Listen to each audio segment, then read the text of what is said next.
When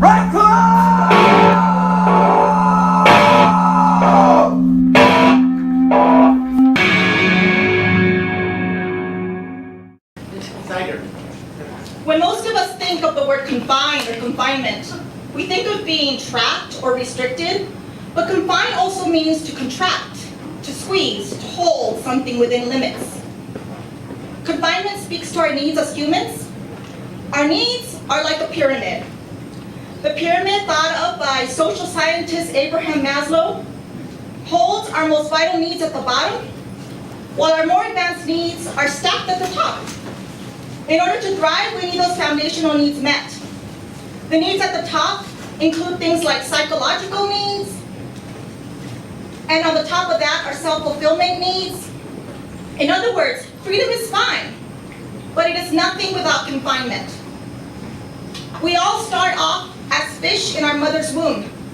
Within her body, we grow safely. We happen to be humans, but the same can be said for living things that come from eggs or seeds.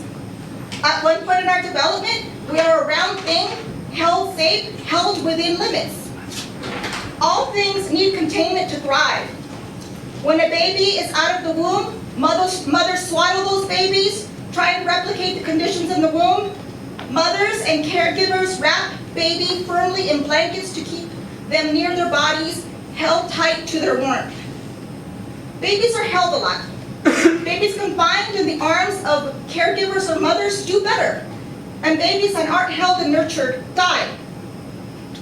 In the book Teaching with Poverty in Mind, the author Eric Jensen writes about babies in Ireland. In a study that lasted 25 years, he looked at the 1900s early Irish children's homes. They were like orphanages. It was found that out of the 10,272 orphan infants admitted into children's homes that held very little or no maternal nurturing, only 45 survived. This was a study done across, like I said, 25 years. Of the 45 kids that did survive, most of them were pathological and generally really messed up. Maslow's pyramid of needs tells us that before anything, aside from shelter, food, and water, we need safety and security. In other words, freedom is fine, but it's nothing without confinement. Let me tell you about how this applies to autism. My son has autism. Until he was around 4, he didn't speak. He didn't like to be touched. He was easily overstimulated. When a child with autism is overstimulated, he or she has meltdowns. They look like tantrums, but they're not. The reasons for meltdowns are very different than the reasons for tantrums. I found this out through some experimentation that I found out through some experimentation that if I placed my son between sofa cushions and I sat on top of him, he laughed hysterically. But the result was a very calm child. He experienced a sort of relief after being pressed. 10 years later, I found out that this is actually a very common therapy used on children with autism. In fact, many of you may have heard of weighted blankets that help with anxiety. The reason kids with autism become calm when they are squeezed is because squeezing is calming. They need that pressure and release. Now, many of you have or might know a child with autism. Lots of children with autism don't like being touched. They don't like hugs. They aren't likely to give hugs back.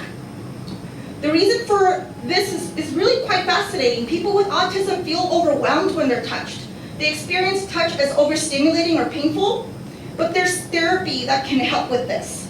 And if these children are taught to receive a hug, and they can handle that sensation, then they're able to extend a hug. They're able to hug back. Now, confinement of the body, confinement of the skin, compression is calming and necessary. Confinement is vital to connect with others. In other words, freedom is fine, but it's nothing without confinement.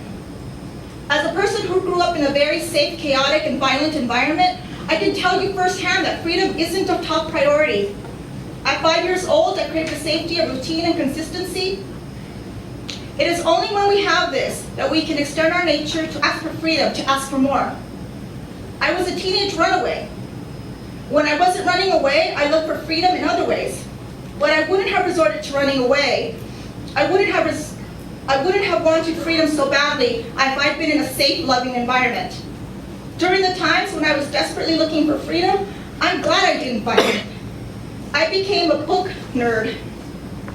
I read everything I could get my hands on. I loved the safety of books. Everything that I needed inside the beauty and confined world of books was everything that I wanted. I fell in love with books over and over again. This helped me into college, and now I'm a writer. And if you would have asked me then, would I have preferred freedom or the loving confinement of someone's arms, it would have been an easy choice. I craved the stability and nurturing of a tight space where I might be loved. In other words, freedom is fine, but it's nothing without confinement. Thank you.